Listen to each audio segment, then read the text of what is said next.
어떤 분이 제게 질문을 하셨어요. 목회 이렇게 하는 동안에 뭐가 제일 어려움이었냐고 이런 질문을 하셨어요.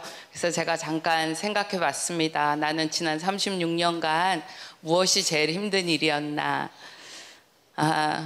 생각해 보니까 사람의 변화에 대한 좌절, 제일 힘든 문제였던 것 같습니다. 교우들을 대하면 수련회 때나 부흥회 때 가장 큰 은혜를 받는 것 같은데 얼마 시간이 지나면 원위치로 돌아가는 거예요. 큰 은혜를 받았다 그러면 다시 돌아오는 시간이 좀 오래 걸린다 뿐이지 다시 원위치. 그 은혜를 조금 받으면 바로 그 다음에 또 돌아오고 이런 거를 보면서 정말 사람은 변화하는가 이런 생각이 드는 거예요. 늘 수련회만 가고 늘 단기 선교만 가면서 살 수는 없잖아요. 또 수도원에 가서 들어간 사람들만 변화되는 거라면 그것을 어떻게 복음이라고 할 수 있겠냐고 지난 시간에도 목사님이 얘기하셨는데 그런 고민이 있는 거예요. 사람은 정말 변화되는가 아니면 자기 유형대로 그냥 사는 건가. 이거는 다른 사람의 문제이기도 했지만 저 자신의 문제였습니다. 충만한 것 같다가도 작은 문제 하나에 완전히 뒤집어져서 혈기를 부리고 나면 내가 정말 예수 믿는 사람 맞나? 이런 생각이 들고 내 스스로에 대해서 좌절하니까 기도에도 힘이 빠지게 되고 그런 경험을 하게 되었습니다. 한번 어떤 선교사님이 자기 자녀 얘기를 하는 거예요. 중학교 애가 다닐 때 1학년인데 여름에 중등부 수련회를 가서 큰 은혜를 받고 왔어요. 그래서 이제 9월에 학교를 갔더니 애들이 다 어머 쟤 왜 저래 이상해졌어 달라졌어 막 이랬대요. 그런데 한 6개월쯤 90, 11, 12 방학할 때쯤 되니까 다시 원위치. 겨울방학 겨울 수련회 큰 은혜 받고 그 다음에 이제 학교를 갔는데 다시 이렇게 막 변화된 것 같고 애들이 보면 쟤 왜 저런데 막 이러는 삶을 1학년, 2학년 이렇게 사는데 3학년 여름방학 끝나고 학교 가니까 또 애들이 쟤 왜 저래 또 이상해졌어 방학 끝나고 나서. 그런데 한 애가 이렇게 얘기하더라고요. 괜찮아 좀 있으면 정상으로 돌아올 거야. 이것이 그 선교사님이 다음 세대를 교육하는 대안학교를 하게 된 그런 원인이었다고 이런 간증을 하는 걸 들었습니다. 이런 일을 애들부터 겪습니다. 이런 일을 한 번, 두 번이 아니고 매번 겪게 되는 아이들이 어려서부터 그리스도 안에서 변한다. 이게 꺾어지는 거예요. 청년들도요. 늘 음란한 문제로 넘어지는 청년이 그리스도 안에서 우리가 새로운 피조물이다. 이런 고백을 할 수 있을까요? 말씀의 진리는 누구든지 그리고 그냥 좀 바뀐다, 좋아진다가 아니고 그리스도 안에 있으면 완전한 새 피조물이라고 이렇게 얘기하는데 우리의 경험은 그게 절대 아니라는 것입니다. 이 고민이 제게 상당한 오랫동안 있었습니다. 그러다가 제가 은혜의 눈이 열리고 깨닫게 된 것이 나 자신은 변함이 없는 인간의 본성을 그대로 가지고 있지만 예수님의 생명이 내 생명이 되어서 예수님 때문에 전혀 새로운 사람으로 새로운 삶으로 살 수 있다는 것을 알게 되었습니다. 이것을 성령의 열매라고 말하는 것입니다. 갈라디아서 2장 20절 말씀, 그리스도와 함께 내가 못 박혔고 이제 내가 죽었으니 예수님으로 산다는 이 말씀을 수도 없이 들었지만 성령의 열매는 맺어야 돼. 맺으려고 노력을 했지 성령의 열매가 내 삶에 맺혀지는 거라는 것을 제가 잘 몰랐던 것 같아요. 이 예수 동행 일기를 쓰면서 제게 환희와 같은 답이 왔습니다. 그래, 사람은 변하는 거지. 그리스도 안에 있는 새 피조물 아멘이지. 저 사람들도 변하지만 나 자신도 변했어. 이런 고백을 할 수 있게 되었습니다. 하나님의 말씀이 내 삶에서 실제가 된다. 내 삶이 하나님의 말씀의 증거가 된다는 것처럼 우리에게 든든한 힘이 되는 게 어디 있겠어요. 그래서 그 다음부터 저는 이 영성일기 또는 예수 동행일기를 삶 뒤집기 프로젝트다. 그렇게 제가 부제를 붙였었습니다. 우리가 24시간 주님을 바라본다는 것은 예수님 안에 거하기 위함입니다. 예수님을 계속 바라보고 예수님 안에 거하면 예수님과 연합된 내게 열매가 맺어지는 것입니다. 그렇기 때문에 24시간 주님을 바라본다는 것의 초점이 우리를 어떻게 인도하는지 그 결과가 무엇인지를 여러분하고 좀 나누고 싶습니다. 그것은 동행으로 오는 친밀함, 그리고 동행의 지속성, 그리고 동행으로 이루어지는 거룩, 동행에서 올려드리는 순종, 이것이 우리로 하여금 주님을 계속 초점을 두고 바라볼 때 우리 안에 생기는 변화이고, 이 변화를 성령의 열매라. 그리고 그 성령의 열매가 맺어지니까 우리가 말씀대로 사는 힘을 얻을 수 있게 되는 것입니다. 제일 첫 번째는 예수님과의 친밀한 관계입니다. 계속 이틀 동안 들으셨던 거예요. 제가 24시간 주님을 바라봐야지. 이렇게 했을 때 제가 깨닫게 이렇게 당황스러운 거가 뭐냐면, 첫 번째는 내가 주님을 그렇게 의식하지 않고도 살았구나, 믿음 지키고 산다고 생각했구나 하는 거가 제일 첫 번째 당황스러운 일이었고요. 그 다음에 당황스러운 건, 그러면 이제 내가 주님을 의식하고 사는 게 너무너무 기쁘고 좋고 막 이래야 되는데, 주님을 의식하는 이것이 내게 별로 기쁨이 아니더라는 거예요. 이게 제게 너무 당황스러운 일이었습니다. 이유는 뭔지 아세요? 예수님과 저 사이가 친밀하지가 않기 때문이에요. 여러분, 전혀 교제가 없다가 중매로 결혼한 사람이 같은 방에 있으면 너무 행복하고 좋다 1번, 2번 너무 어색하고 이상하다, 그렇잖아요. 예수님을 의식하지 못하게 사는 게 문제라고 생각했는데, 그 문제의 본질로 들어가 보니까 제가 예수님하고 친하지가 않은 거였습니다. 로렌스 형제가 하나님의 임재 연습이라는 책을 썼잖아요. 제가 처음에 그 책을 읽었을 때는요, 이게 뭔 말이래 그랬어요. 근데 이 예수님 동행 일기를 쓰면서 읽을 때마다 제게 교과서처럼 자꾸 이렇게 새겨져요. 근데 로렌스 형제가 그 책에서 그렇게 말했습니다. 어떤 사람과 시간을 많이 같이 보내야 친해지고, 그 다음에 친해져야 사랑하게 된다고 했어요. 너무나 평범하지만 우리가 주님을 사랑한다고 할 때 이 말에 한번 자신을 대입해 봐야 됩니다. 우리가 이렇게 찬양하다가 예배 시간에 찬양 인도자가 옆에 사람 보고, 자, 형제님을 사랑합니다, 자매님을 사랑합니다 이렇게 하라 그래요. 그러면 너무 어색해, 처음 봤는데. 그래서 보지도 않고 그냥 사랑합니다 뭐. 지금은 아니지만 114에 전화를 걸면 교환원이 그렇게 말했어요. 고객님 사랑합니다, 뭘 도와드릴까요? 여러분, 그 사랑이 사랑한다고 느껴지세요? 그 교환수하고 저는 평생 얼굴을 볼 일도 없거니와 봐도 누군지도 모르는데, 우리는 사랑한다는 말을 너무 쉽게 하고 또 그것에 대한 아무 감흥도 없습니다. 제가 하나님을 사랑한다는 고백이 거짓말은 아니었어요. 그런데 주님을 주목하고 그렇게 보면서 저 자신을 보니까 친밀한 관계가 없는 이 사랑한다는 고백이 얼마나 부실한 고백인지를 제가 알게 되었습니다. 주님과의 친밀함은요, 친하고 안 친하고의 문제가 아니고 우리에게 생명을 말하고 있는 것입니다. 부부가 친밀하다, 이거는 부부끼리 친하다, 이 부부는 안 친하다, 이 문제가 아니잖아요. 부부간의 관계가 생명이 있냐는 걸 말하는 거잖아요. 주님과의 관계도 똑같다는 것입니다. 제가 저희 집에서 소뚜껑 운전한 지 36년이 됩니다. 그러면 제가 반찬하는 일에는 누구도 말할 수 없는 파워를 제가 가지고 있습니다. 그렇지만 제가 자주 식구들에게 물어봅니다. 뭐 먹고 싶어? 오늘 뭐 해줄까? 당신은 뭐 하면 좋겠어요? 오늘은 뭐 밥을 먹을래? 국수를 먹을래? 막 물어봅니다. 그거는 제가 허락을 받기 위해서 물어보는 게 아니잖아요. 사랑하는 가족들에게 원하고 좋아하는 걸 해주고 싶은 마음이 있잖아요. 주님 앞에 시시콜콜 물어보는 이거, 주님과의 사랑의 관계, 주님과의 친밀을 빼면 아무것도 아닌 거예요.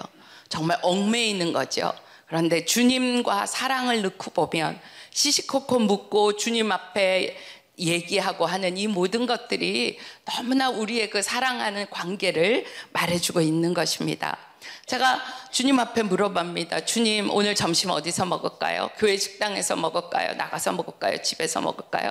이렇게 묻다가 마음에, 오늘은 교회 식당에서 먹어야 될 것 같아. 그래서 이제 교회 식당에 올라가면 그날 뭐 제자훈련반 성경 공부방에 왔던 꼭 만나야 될 교우를 우연처럼 만나서 같이 밥 먹고 상담하고 기도해주고, 하나님 오늘 권사님네 미장원에 지금 갈까요? 나중에 갈까요? 이러고 물어보고 가면 머리하러 온 권사님인데, 암으로 고생하는 권사님인데 신방도 한번 가야 되는데 한번 거기서 만나서 기도해주고 이러죠. 그냥 사람들이 들으면 평범한 얘기고 우연처럼 맞아떨어진 일이지만 주님께 묻고 대답하고 주님의 뜻이라고 여긴 것을 따라서 제가 간 걸음이기 때문에 제게는 우연한 일이 아니고 너무나 놀라운 하나님의 응답이고, 정말 주님 그랬어요 뭐 이렇게 저녁에 일기를 쓸 거리가 되는 것입니다.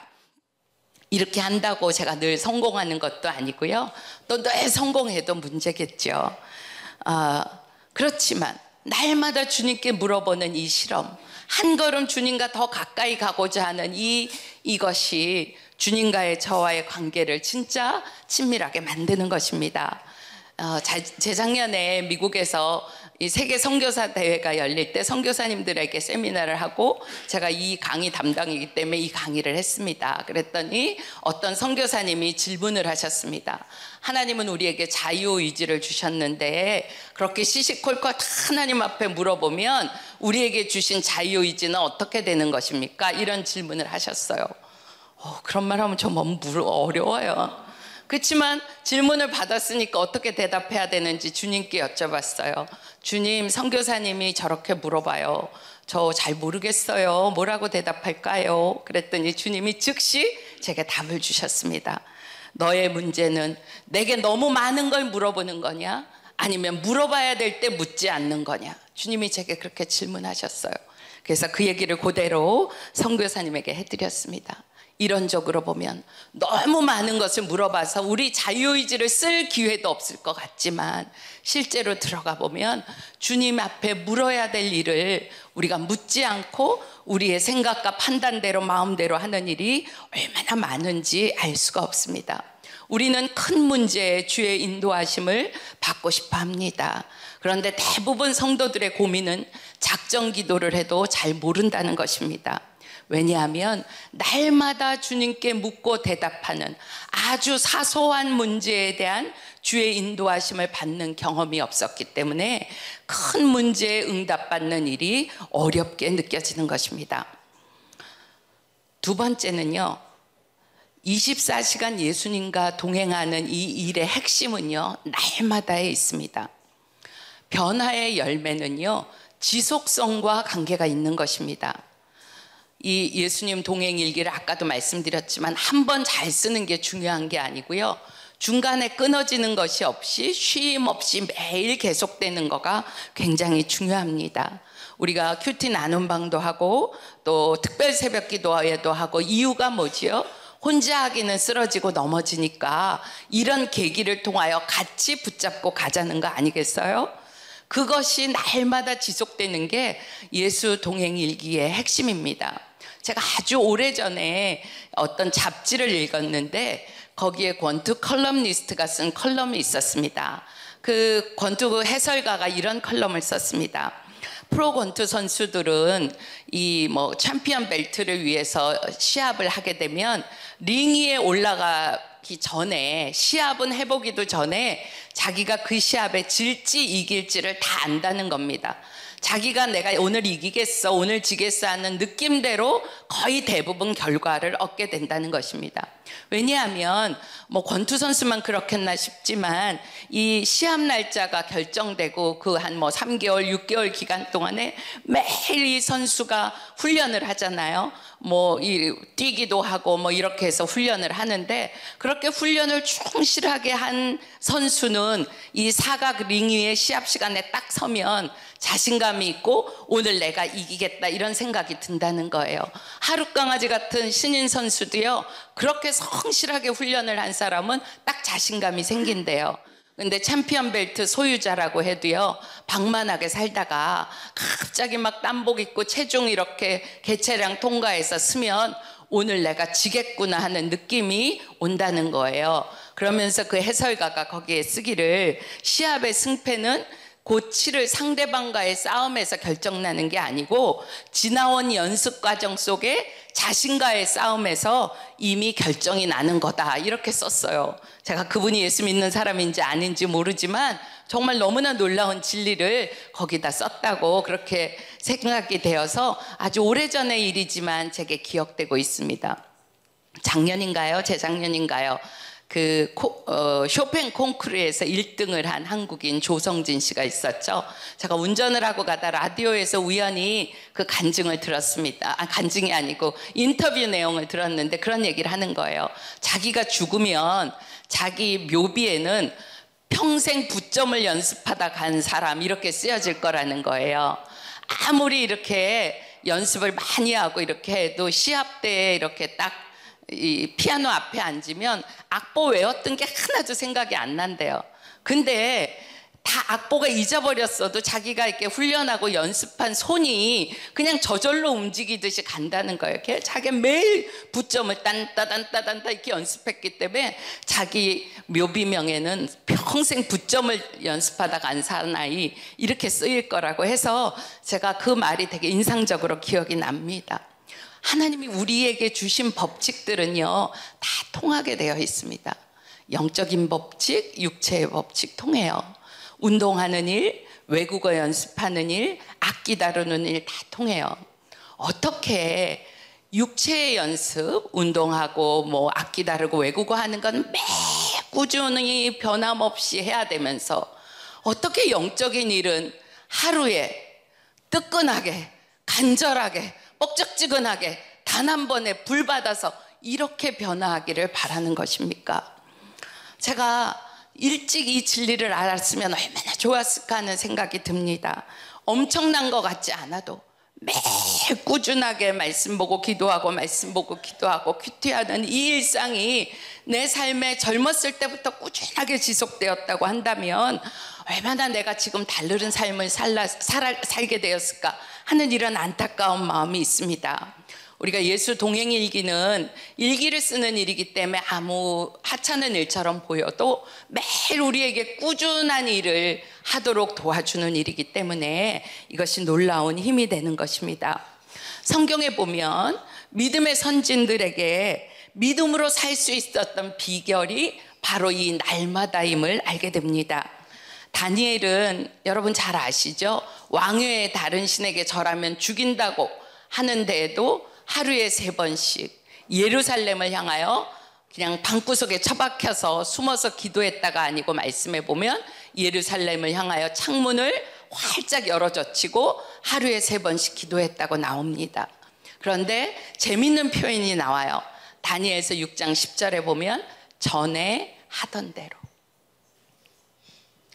지난주에 우리가 고난주간을 지나면서 예수님의 행적을 이렇게 묵상했잖아요. 목요일 큐티가 겟세마네에서 기도인데 생명의 삶에는 마태복음이 나와 있지만 누가복음에 보면 예수님이 겟세마네로 기도하러 가신 것에 대한 표현을 습관을 따라 기도하러 가셨다고 그렇게 써 있습니다.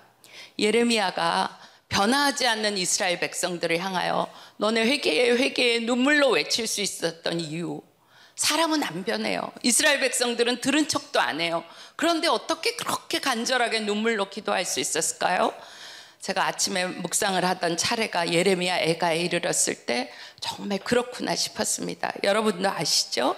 예레미야 애가 3장 20절에 아침마다 주의 긍휼과 인자하심이 새롭다고 표현이 되어 있습니다.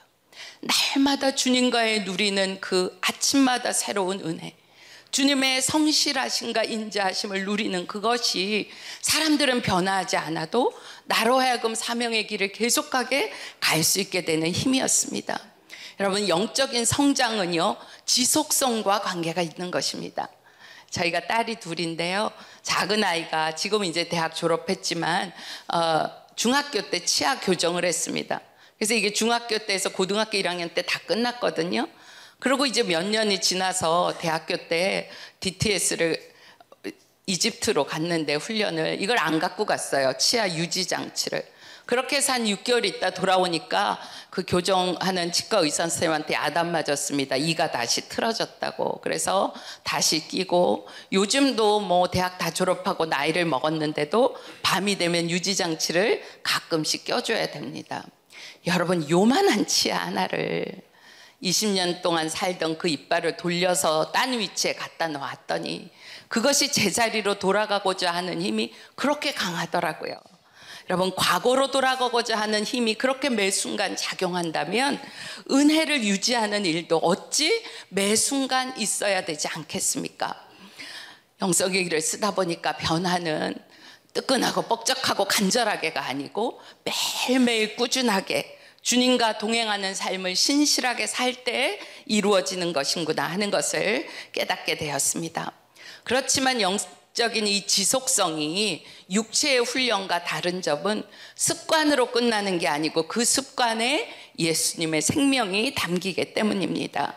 다니엘이 계속해서 그렇게 문을 열어젖히고 기도할 수 있는 이유는 습관도 물론 있었지만 그 안에 날마다 하나님으로부터 공급되는 생명의 역사가 있었기 때문입니다.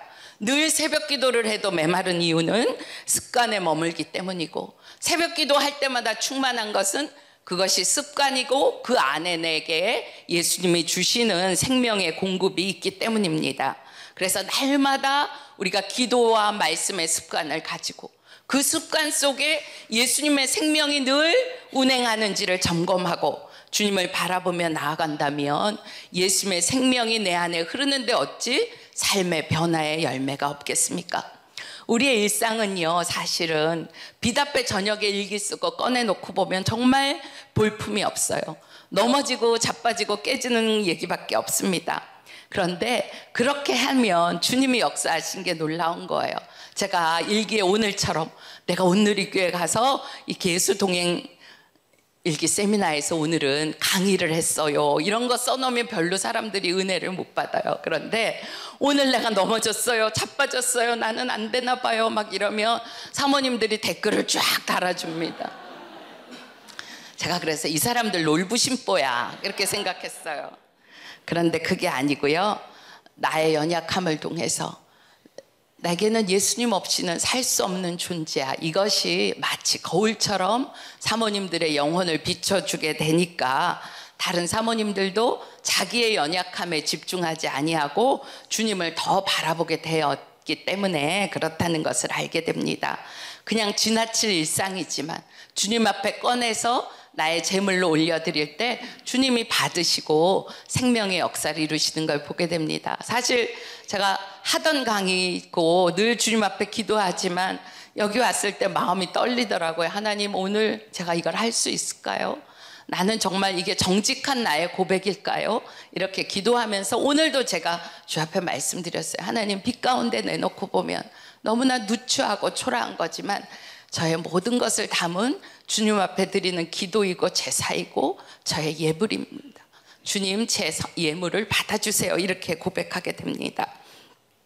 여자 교우들이요, 이 예수동행 일기를 쓰다 보면 하나같이 하는 고백이 있어요. 살림을 잘하게 되었다는 것입니다. 우리 사모님들이 제가 이렇게 말하면 사모님 그거 아니에요, 좀 정직하게 말하세요. 살림을 잘하려고 하게 되었다 이렇게 말해주세요. 이렇게 얘기해요. 와이셔츠 내리고 청소하고 밥하는 거 사역돼야 되는데 귀찮아, 이게 아니고 그것이 주의 일이라고, 모든 일을 주께 하듯 한다는 그 말씀이 우리 안에 진리가 되기 시작하는 거예요. 모든 사람을 주께 하듯 대하라, 그건 늘 들어서 아는 말씀이지만 계속 주님을 의식하다 보니까 그게 가능하게 되더라고요. 한 번은 제가 나눔방 같이 하는 사모님들하고 부산에 계신 사모님하고 만날 일이 있었어요. 제가 모임이 있어서 부산에 가서 목사님 강의하는 동안 잠깐 기다리는데 그 사모님이 그러는 거예요. 사모님, 주님이 제게 오늘 사모님을 잘 섬기라는 마음을 주셔서요, 사모님, 제가 사모님 모시고 어디 갈 거예요. 그래서 어디를 가요? 그랬더니 해운대에 무슨 이런 뭐 스파랜드 같은 거 생겼는데 사모님 저랑 같이 사우나 가세요. 막 그래서 좋아요, 같이 가요. 그랬더니 그 사모님이 가면서 오늘 주님이 제게 한국교회를 섬기라고 그러셨어요, 이러는 거예요. 그래서 제가 사모님 너무 오버한다, 무슨 내가 한국교회야 말도 안 돼, 이러고 갔어요. 그런데 목욕탕에서 사모님이 이렇게 제 등을 닦아주는데 제가 울었어요. 그거는 그 사모님이 선배인 저를 잘 섬기기 위해서 하는 게 아니고 주님이 제게 이렇게 하시는구나 하는 것을 제가 알았기 때문이에요. 제가 뭐 잘나갖고 그 사모님이 저에게 한국교회 이렇게 말하는 게 아니고요. 하나님은 어떤 목회자에게 대해서도 내 교회야, 한국교회야 이렇게 말해주시는 거였어요. 그래서 그날 주님이 제게 사랑으로 주님이 친히 섬겨주시면서 한국교회라고 하는 것을 경험하게 되었습니다. 우리 나눔방 식구들이 같이 주님께 집중하다 보니까 주님이 맺어주신 은혜였습니다. 저희 부목사님 사모님 한 분이 일기에 이렇게 썼습니다. 자기는 작심삼일도 안 된다는 거예요. 일기를 쓰다 넘어지고 깨지고 넘어지고 막 이래서 너무 좌절된다 이런 거를 일기에 쓰셨어요. 그날 제가 그 사모님에게 이렇게 댓글을 달아주었습니다. 사모님, 우리는 작심삼일도 안 되는 존재예요. 우리에게는 작심 하루에 무한 반복만 있을 뿐입니다. 이렇게 말해 주었습니다. 여러분, 제가 60평생을 살면서 믿음의 길에서 떠나지 않고 사모로서 또 여러분 앞에 서서 저의 이런 간증을 할 수 있게 된 거는요, 단 한 가지 이유밖에 없습니다. 100번 넘어졌지만 101번째 일어났고, 10,000번 넘어졌지만 10,000번째 일어났고, 100만 번 넘어졌지만 1,000,001번째 일어난 거. 그거 한 가지 외에는 아무것도 없어요. 앞으로도 저는 넘어질 가능성이 수천만 번 있지만 그 다음에 한 번을 저는 일어날 것입니다. 이것이 복음이고 복음을 누리는 길입니다. 마음을 부드럽게 하는 일에 힘쓰고 매일매일 이 일을 해나간다고 하면 주님이 우리를 통하여 이 일을 계속 이뤄가실 것입니다. 왜냐하면 날마다 매 순간 주님 앞에 주목하면 나의 연약함이 보이고요. 그런데 나의 연약함만 보이는 게 아니고 빛 대신 아버지의 마음이 보이고 아버지의 마음이 확진하게 우리에게 여겨지기 때문에 이 사랑의 관계가 우리의 믿음을 단단하게 만듭니다. 저는 뱃속부터 예수 믿었다 그랬잖아요. 하나님께 두려움이 많은 사람이었어요. 죄 지으면 벌 받을까 봐.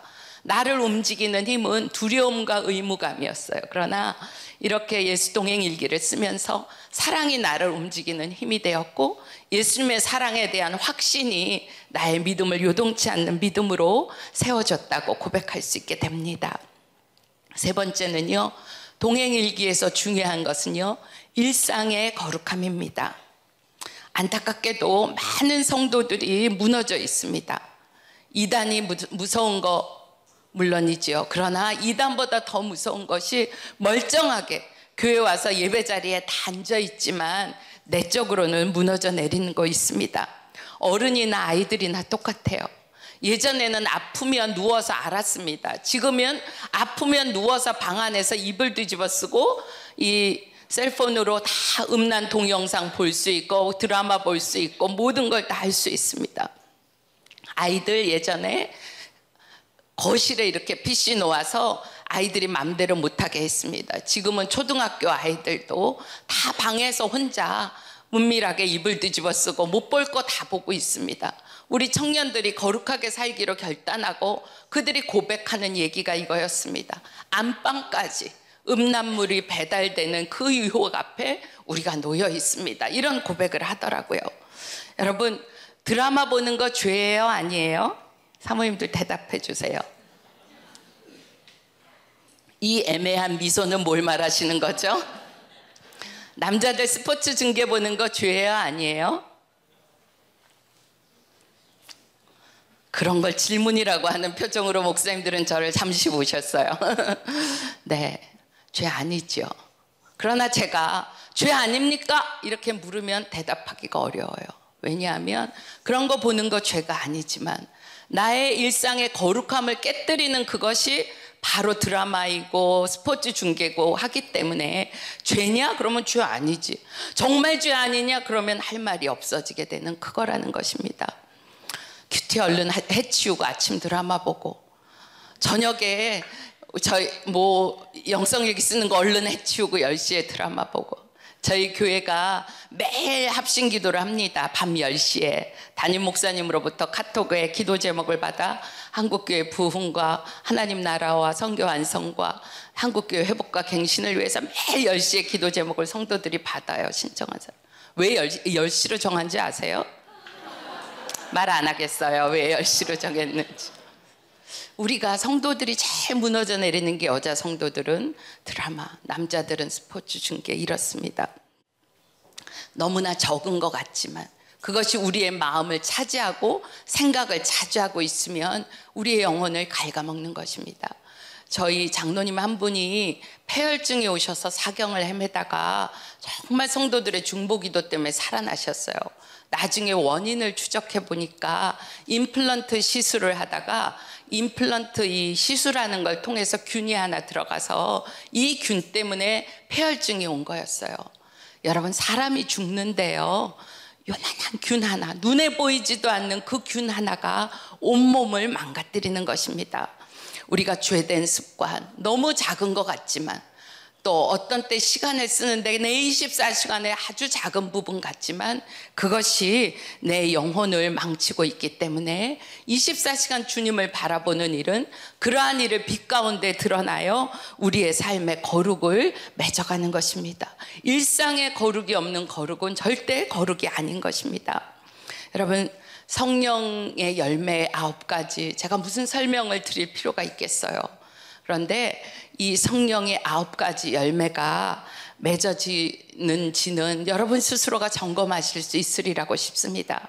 교우들과 함께 이 단원을 여러분이 공부하신다고 하면 성령의 열매, 사랑의 열매는 이런 것입니다. 인내의 열매는 이런 것입니다. 이런 설명보다는 여러분 자신에게 맺어지는 성령의 열매가 어떤 것이 있는지를 삶의 간증으로 들려드릴 수 있으면 제일 좋겠다고 그렇게 싶습니다.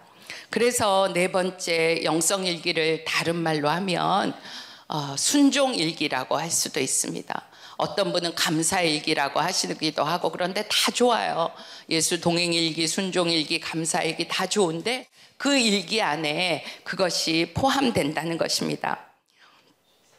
여러분, 우리가 하나님 앞에서 열매 맺는 삶을 살기를 간절히 원합니다. 그런데 우리의 힘으로는 그 열매가 맺어지지 않는다는 것이 이제쯤에는 결론이 났습니다. 성령의 열매는 내가 맺는 게 아니고 주님이 맺어주시는 거잖아요. 우리가 사랑하려고 노력하고 또 기쁘게 살려고 노력하고 의롭게 살려고 노력할 때마다 오히려 좌절하게 됩니다. 왜냐하면 우리의 노력이 우리의 열매가 아니니까요. 제 자신이 너무나 사랑의 사람이 되기를 구했는데 실제로 제게 사랑이 없는 게 가슴 치는 일이었고, 성령의 충만함을 구했는데 그렇게 구한 날 혈기로 넘어지는 것 때문에 울게 되는 그런 날들이 있었습니다. 하루는 제가 저희 남편에게 그런 고백을 한 적이 있어요. 여보, 나는 정말 너무 사랑이 없는 것 같아요. 나는 너무나 사랑의 사람이 되기를 이렇게 원하는데 내게는 사랑이 없어요. 그랬어요. 그러면 저희 남편이 아니야, 당신만큼만 해도 대단한 거지. 당신은 정말 사랑의 사람이야, 사랑의 사모야, 이래줘야 되잖아요. 남편이면서. 근데 제가 여보, 나는 사랑이 없는 것 같아요 막 그랬더니 저희 남편이 제게 그래, 당신은 사랑이 없지 이러는 거예요. 그래서 처음에 그 말을 들었을 때는 너무 좌절이 되는 거예요. 근데 맞는 거였어요. 제게서 무슨 선한 게 나오겠어요. 제게는 사랑이 없는 게 100번 맞는 얘기였어요. 하루는 또 제가 울며 불며 여보, 저는 성령의 충만함을 얻기를 원하고 이렇게 갈망하는데 주님은 내게는 성령의 충만함을 안 주시나 봐요 막 이러고 울고불고 그랬어요. 그때 제 남편이 제게 했던 게 아주 오래전이에요. 젊었을 때 일이지만 생각이 나요. 그게 바로 성령의 충만함이 오기 전 단계라고. 바로 성령의 충만함을 받기 위해서는 당신과 같은 좌절이 꼭 필요하다고 그런 얘기를 했습니다. 여러분, 그렇습니다. 주님으로 인해서 충만해지기 위해서는 주님의 충만함이 내게 없다는 자각, 그래서 내게는 주님 때문에 목마른 이 갈망이 있다는 이 안타까움과 좌절이 반드시 있어야 됩니다. 여러분, 나는 죽고가 어떻게 되죠? 저는 갈라디아서 2장 20절 말씀을 남편이 정말 목이 터져라고 막 계속 외치는데 들어서 알기는 알겠는데 동의가 안 되는 거예요. 뭐지요? 그래도 내 안에 버려야 될 것도 있지만 그래도 괜찮은 것도 좀 있으니까 주님이 날 고치시면 쓸만하실 것 같은데 왜 죽어야 된다 그러는 거야? 이런 생각이 제 안에 있었어요. 정말 몰라도 너무 모르는 거죠. 여러분, 나는 죽고가 어떻게 되죠? 정말 죽고 싶어. 죽을 수밖에 없어. 나에게는 다른 소망이 없어. 이런 사람이 나는 죽고를 붙잡게 되고 십자가를 붙잡게 되는 거 아니겠어요? 사람의 변화는요, 복음의 진리를 붙잡을 때 맺어지는 건데 그 붙잡는 것은 바로 나에 대한 절망, 그런 것이 먼저 전제된다는 것입니다. 영국의 복음 전도자 로이 헤슨이 이런 얘기를 했습니다. 성령 충만함은 우리의 신실함에 대한 하나님의 보상이 아니고 우리의 패배에 대한 하나님의 선물이다. 제가 그 말씀을 읽고 너무 아멘이 되더라고요. 24시간 주님을 바라보는 일은 이 절망에서 시작되는 것입니다. 성령의 열매가 내가 맺으려고 해서 맺어지는 것 아닌 것처럼 막연하게 기다린다고 그냥 열매가 맺어지는 것도 아닙니다. 성령의 열매가 맺어지는 건 주님이 맺으시는 거지만 나로부터는 순종을 드리는 일들이 계속 이루어져야 됩니다. 성령의 열매는 처음에는 너무 미미하고 작아서 이게 무슨 열매야? 이런 열매의 단계를 지나갑니다. 그런데 너무 작더라도 이것을 무시하지 말아야 됩니다. 골로새서 1장 6절에 보면 열매를 맺어 자라게 하신다 그랬거든요. 생명이 있으면 그 생명 안에는 이미 열매가 있고 열매는 아주 미미하게 작은 것처럼 보이는 볼품없는 그것에서 시작하여 눈에 보이는 탐스러운 열매로 자라가는 것입니다. 우리의 마음에 잡초도 자라지만 열매도 맺어 자라고 있다는 것을 알아야 됩니다. 그러면 다른 사람들도 내가 주 안에서 성령의 열매를 맺어가는 사람이라는 것을 알게 될 것입니다. 날마다 이 주님 앞에 내드리는 일이 필요합니다. 예수님이 나는 포도나무고 너는 가지라고 하시고 내 안에 거하면 열매를 많이 맺는다 그랬는데 실제로 주님을 바라보는 일을 하다 보면 그 일이 주님 안에 거하는 것이고 주님 안에 거하면 열매가 맺어진다는 것을 자연적으로 알게 될 것입니다. 제가 주님 앞에 이런 기도를 드렸어요. 하나님, 제가 과거의 순종의 경험을 하지 않고 같은 진리를 말해도 늘 업데이트된 순종의 고백을 주 앞에 올려드리면 좋겠어요. 이런 기도를 드렸는데 지금 드리는 거는 좀 몇 년 된 얘기예요. 그렇지만 제가 드리는 거 너무 부끄러워서 여러분에게 고백을 드려요. 열매가 너무 볼품없는 것 같았기 때문에. 그런데 시작은 그렇게 해서 시작된다는 것을 여러분하고 나누고 싶습니다. 제가 3년 전에 연초에 주님의 인도함을 따라 금식을 하고 기도를 새해 준비를 하는데 주님이 뚜렷한 기도의 제목을 주시지 않고 매일매일 기도의 제목을 새롭게 주시면서 이렇게 인도하셨어요. 근데 6일째쯤 되는데 주님이 이제 됐다 이렇게 말씀을 주시는데 마지막에 덧붙여 주신 거가 개를 집에서 키워라 이거였어요. 여러분, 금식기도 끝나면 이 산지를 내게 주리라, 이 영혼을 내게 주리라 막 이래야 되지 않나요? 근데 개를 키우라니. 근데 이건 좀 설명이 필요합니다. 저희 딸 둘이라 그랬잖아요. 유씨 3사람, 개 너무 좋아하는 사람, 박씨 1사람, 개 너무 싫어하는 사람. 그런데 저희 딸이 큰애가 캐나다, 미국에서 이렇게 유학을 하고 10년 동안 거기서 살았어요. 직장도 다니고. 그러다 한국에 오는데 개를 데리고 왔습니다. 스토리는 어떻게 되냐면 한국 사람 아무도 없는 데서 외로우니까 개를 키웠는데 마지막에 한국에 올 때 누구도 개를 안 맡아주기 때문에 데리고 올 수밖에 없다. 이게 스토리였지만 제 생각에는 누구에게도 맡길 시도를 안 하지 않았을까 싶습니다. 그런데 하여튼 공항에서 개를 끌고 밀고 들어오니까 생물인데 버릴 수가 있나요? 저희 집에서 아주 불편한 동거가 시작되었습니다. 제가 엄청 구박했습니다. 그리고 개를 키우려면 스스로가 얼마나 개 뒤찾다거리를 잘해야지 키울 수 있는데 이 머리카락이 이렇게 돌아다니는데 개털도 안 치우고 뭐 맨날 잔소리를 했어요. 그러다 제게 기회가 왔습니다. 사택이 이렇게 단독 건물이었다가 연립 건물을 짓고 우리 부교육자들하고 같이 들어가게 된 거예요. 그래서 제가 혼자 살 때는 개소리가 나도 괜찮지만 이렇게 공동주택에서 개소리 나면 안 된다. 집에서 못 키운다. 그래서 걔가 옆에 사는 외삼촌 집으로 쫓겨갔습니다.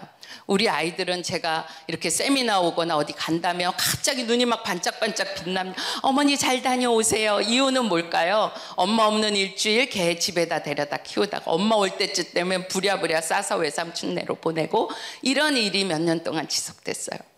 근데 그날 주님이 그 개를 데려오라는 거예요. 제가 생각해도 이건 절대로 주의 음성이 아니야 그러고 싶지만 주님이 제 본성을 거스르는 일을 하라고 하셨기 때문에 조용히 안 하게 될까 봐 그날 영성일기에 그렇게 썼습니다. 주님이 여차저차 이렇게 하라고 하신다 이렇게 썼습니다. 그리고 우리 딸 둘을 저녁에 불렀습니다. 그리고 엄마가 너희들에게 꼭 할 말이 있다 그러면서 예수님이 엄마를 아무 조건 없이 받으셨듯이 엄마도 개 쥐타거리 잘하고 집안 치우는 이런 아무 조건 없이 개를 집으로 다시 데려와라 이랬습니다. 어떤 일이 벌어졌을까요? 저희 큰애가 하염없이 우는 거예요. 너무너무나 많이 울었습니다. 사실 제가 딸한테 못 데리고 온다고 할 때 한 말이 있었어요. 엄마는 너를 안 받아주는 게 아니고 너를 거절하는 거 아니야. 걔가 싫을 뿐이야. 남편은 제 편 들어줘야 되잖아요. 그러니까 걔를 좋아하는 사람은 안 보면 참을 수 있지만 싫어하는 사람은 같이 못 산다 이러면서 저를 지지해 줬어요. 그렇지만 제가 알아요. 목회자가 넉넉하게 유학을 보내는 게 아니니까 저희가 가지도 못하고 애가 방학 때 한국 오지도 못하고 오하이오 그렇게 추운 곳에서 그냥 걔가 식구고 친구였어요. 그런데 제가 데려와도 돼. 아무 조건 없이 데려와도 돼. 그랬을 때 우리 딸이 한없는 눈물을 흘렸는데 그날 우리 딸 마음에 있는 많은 응어리들이 씻겨 내려간 날이었어요. 제가 딸하고 나쁜 관계가 아니었지만 그날 딸과 제 사이에 개로 인하여 막힌 담이 허물어져 내리는 너무나 놀라운 날이었습니다. 저는 그날 딸하고의 관계를 어떻게 잘 해보려고 의도적으로 순종한 게 아니고 나는 너무 싫지만 주님의 말씀이라고 분명하게 느껴졌기 때문에 순종의 걸음을 내디뎠더니 주님이 딸을 주셨어요. 지금도요 제 본성이 꺾어져서 그 개가 이뿐이야 아니에요. 집에 들어가면요 우리 개가 다 온 식구 세 식구 유씨 세 사람이 올 때마다 쫓아 나옵니다. 제가 들어가면요 방에 들어가서 나오지도 않아요. 그렇지만 저는 그 개가 저의 믿음의 증거라고 싶습니다. 이런 얘기하면 너무 웃기잖아요. 개 얘기하면서 눈물 흘리면서 얘기할게 진짜 생각해도 너무나 웃기는 시츄에이션인데 말씀을 드리는 것은 여러분 안에 너무 작아서 볼품 없어서 그걸 어찌 주 앞에 드릴 수 있는 거냐 이렇게 싶은 거일지라도 주님이 그 일을 통하여 열매를 맺으신다는 것입니다. 한 가지만 더 말씀드릴게요. 작년에 저희가 호주로 이 세미나를 목회자 세미나를 하러 갔습니다. 호주에 아침에 호주 비행기 타면 아침에 떨어지는데 저녁에 6시에 저희 시어머니가 소천하셨다는 연락이 왔습니다. 그 해 봄에 주님이 세미나 가 있을 때 가족이 죽을 거라는 말씀을 주셔서 저는 그게 마음에 계속 걸렸었는데 딱 그 일이 벌어진 거예요. 자, 저희는 이제 한국으로 세미나를 접고 돌아가야 되는지 아니면 그 자리에서 그냥 세미나를 인도하고 장례는 식구들이 알아서 하라고 해야 되는지 갈피를 잡을 수가 없었습니다. 기도하고 둘이 의논하면서 주님의 뜻이라고 생각되는 분별을 받은 것이 남편은 남아서 세미나를 인도하고 저만 한국에 돌아오는 것이었습니다. 그래서 그 다음날 새벽 비행기로 저는 한국에 돌아와서 시어머니 장례식을 잘 치렀고 남편은 그곳에서 목회자 세미나를 인도했습니다. 나중에 들으니까 그동안에 어떤 지역에서 인도했던 세미나보다도 하나님의 성령의 역사가 너무 크고 강력해서 정말 아주 넓은 그 호주의 교회와 그 파킹랏이 있는 교회인데도 경찰들이 다 무슨 일인가 싶어서 나와서 교통정리를 해야 됐고 집회 가운데는 정말 불의 혀같이 갈라지는 정말 강력한 성령의 역사가 있었다고 그렇게 전해 들었습니다. 그 지역 목회자들이 너무나 전심으로 연합해서 준비했던 열매이지만 나중에 돌아와서 남편이 제게 쪽지 하나를 주었습니다. 그 호주에 사는 어느 여성도가 남편에게 쓴 편지였습니다. 짧은 이런 쪽지 같은 편지에 이렇게 써 있었습니다. 목사님, 이번에 돌아가지 않으셔서 너무 감사합니다. 외국에 사는 사람들은 부모 형제 장례가 나도 한국에 갈 수 없을 때가 많습니다. 돈이 없어서, 그때 바로 비행기 표가 없어서, 어떤 때는 비자 문제 때문에 갈 수 없을 때가 많습니다. 그런데 목사님이 안 가시고 여기에 남아서 집회를 인도하신 것 자체가 저희에게는 너무나 큰 위로가 되었습니다. 이런 걸 쓴 쪽지였어요. 제가 그것을 받아보고 알았습니다. 남편이 엄청난 능력의 종으로 말씀을 잘 전했었기 때문이 아니고 하나님 앞에 드렸던 작은 결정, 그 순종이 그런 은혜의 통로가 되어서 그분들의 마음을 만졌어요. 교민으로 사는 분들이 한국에 사는 니들이 우리의 심정을 알아? 이런 마음이 있는데 목사님이 우리와 같은 마음이야. 이렇게 마음을 열고 시작한 집회였으니 그날 은혜가 되었다고 그렇게 여겨집니다. 사실은 그 결정을 할 때 쉬운 결정 아니었던 것은 어느 쪽이 하나님의 뜻인지 잘 몰랐기 때문이었어요. 그렇지만 정확할 때 발을 내디딜 수도 있지만 어떤 때는 잘 모르면서도 순종을 드려야 될 때도 있거든요. 근데 그런 순종을 드렸을 때 하나님이 마치 오병이어의 도시락같이 그것을 쓰셔서 하나님의 역사를 친히 이루셨다고 그렇게 고백을 드릴 수 있습니다. 목회자가 주님과의 살아있는 교제를 늘 생생하게 누리면서 자기 자신의 변화된 삶을 간증할 수 있다면, 그래서 자기 자신이 복음의 증인이라고 언제나 복음의 예를 자기 자신으로 드릴 수 있다면 그것만큼 신나는 일이 어디 있으며 그것만큼 우리를 담대하게 하는 일이 어디 있을까요? 저는 성령의 열매가 성경에만 써 있는 거가 아니고 오늘도 우리의 삶 속에서 주님이 날마다 맺으시기 원하시는 그것이라고 믿습니다. 여러분이 오늘부터 해보시면 좋겠습니다. 순종을 드려 한 줄이라도 일기를 쓰고 오늘 하루 주님이 주신 은혜를 쓰고 말씀으로 주신 은혜를 쓰고 그리고 주님 앞에 내가 결단하고 드린 순종을 쓴다면 주님이 그것들을 자료로 삼아 우리의 일생을 얼마나 놀랍게 인도하실지 모르겠습니다. 저 같은 자도 이렇게 세워서 사모 절대 안 해. 나는 어떤 직업의 남자랑 결혼하더라도 절대 사모는 안 할 거야. 막 이랬던 자에게 사모되는 길, 행복한 길, 예수 믿는 것, 가장 행복한 길로 부르신 것, 이렇게 고백할 수 있는 거가 저는 주님이 맺으신 열매라고 그렇게 믿습니다.